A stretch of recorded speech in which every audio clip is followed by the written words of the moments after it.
Dalam Islam, selalu saja di zaman manapun, masa siapapun, generasi apapun, selalu saja sama ketika menyangkut zakat, yaitu adanya pemotongan 2,5%.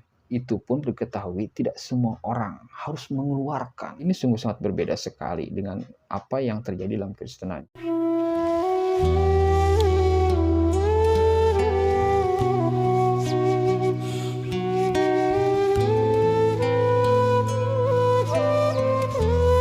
Bismillahirrahmanirrahim. Assalamualaikum warahmatullahi wabarakatuh.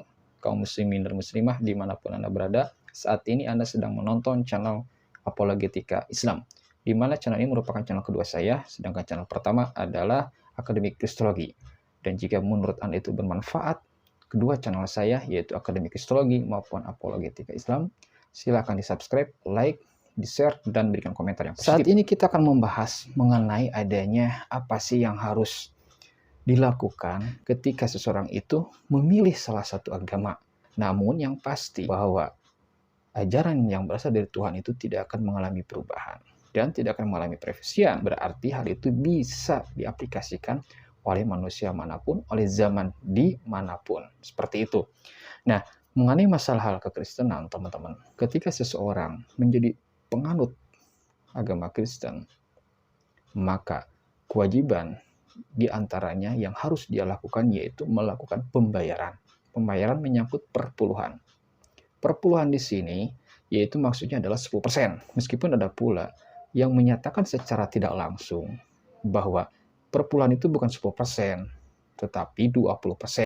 Dan selalu saja ada pengiming-imingan biar bertambah berkat, biar bertambah lancar rezekinya. Kita akan membahas masalah Kristen dulu, teman-teman. Nanti masalah Islam. Mengenai perpuluhan 10%, maksudnya ketika Anda memiliki penghasilan, yaitu penghasilan katakanlah satu bulannya itu 1 juta. Lalu Anda ketika masuk Kristen, ya tentu saja harus dipotong 10%-nya itu 100.000. Di sini pun masih terjadi polemik, teman-teman. Apakah harus diserahkan kepada pihak gereja ataukah tidak? Selain adanya permasalahan polemik pula, yaitu menyangkut kewajiban. Kewajiban untuk membayar uang perpuluhan atau persepuluhan. Jadi, terkait masalah hal ke siapa harus dibayar, apakah wajib atau tidak, mengenai persepuluhan atau perpuluhan, masih menjadi polemik di kalangan internal Kristen. Bayangkan jika ada seseorang yang memiliki penghasilan, yaitu 1 miliar dalam 1 bulan, tentu saja sekitar 100 juta yang harus dia keluarkan. Apakah hal itu cukup? Tidak.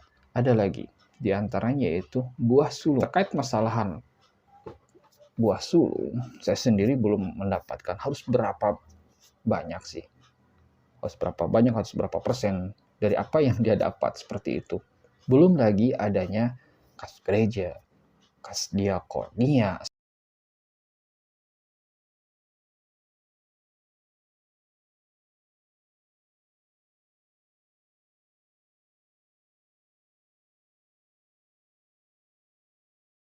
Ketika seseorang memiliki penghasilan, katakanlah 2,5 juta atau 3 juta, terlebih sekarang dari masa pandemi. Bayangkan begitu sulitnya, teman-teman. Seseorang harus membayar kewajiban-kewajiban dia sebagai jemaat ketika dia menjadi seorang Kristen. Meskipun di dalam internal mereka masih ada yang berpolemik, ada yang menyatakan wajib, ada yang menyatakan tidak. Itu belum lagi ketika kita melihat dari adanya teks yang ada dalam Injil.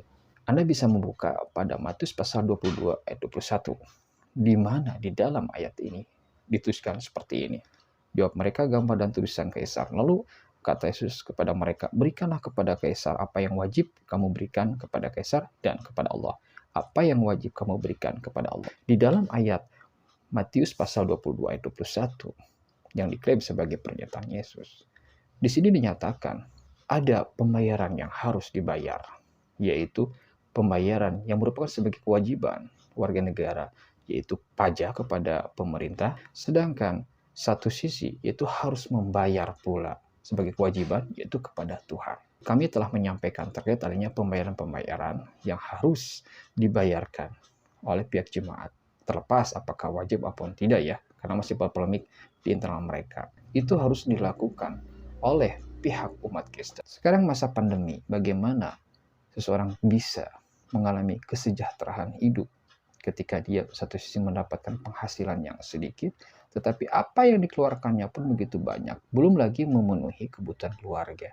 Belum lagi mendapatkan pernyataan, yaitu pada Matius pasal 20 ayat 21, satu sisi harus membayar pajak, bahkan pajak pun beragam.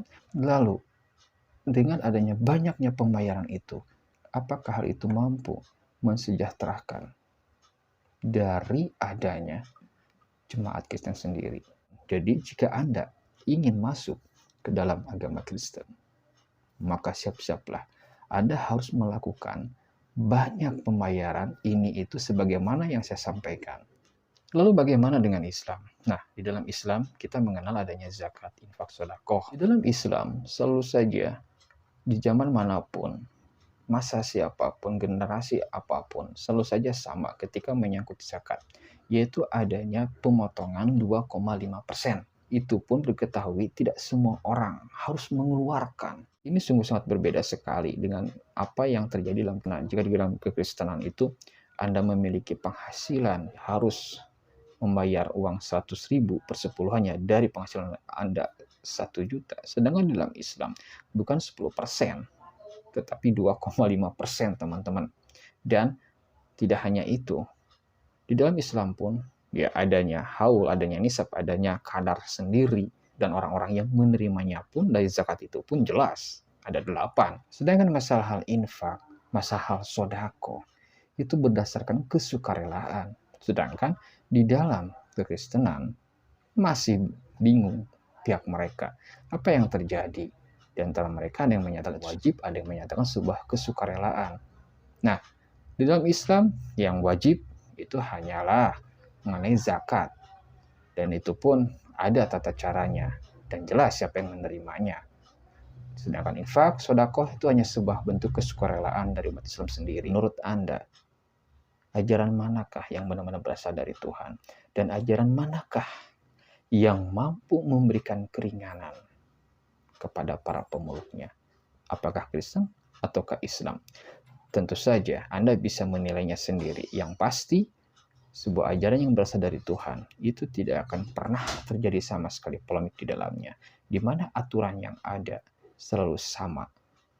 Tidak ada perubahan dalam hal permasalahan hukum, yaitu khususnya menyangkut apa yang kita bahas saat ini. Semoga bermanfaat sedikit banyaknya. Maaf jika sekiranya ada salah-salah kata maupun sikap. Akhirul kalam. Assalamualaikum warahmatullahi wabarakatuh.